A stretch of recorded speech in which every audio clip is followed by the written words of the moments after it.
एक दिन की बात है, एक खूबसूरत वादी में एक नन्हा सा मेमना रहता था जिसका नाम था बबलू। बबलू छोटा तो था मगर दिल से बहुत बहादुर था।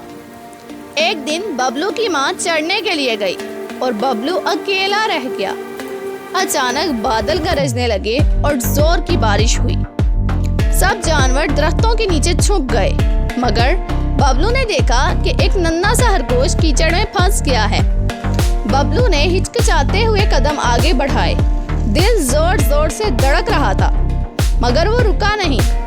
वो कीचड़ में कूद गया और खरगोश को अपनी पीठ पर उठाकर महफूज जगह तक ले आया।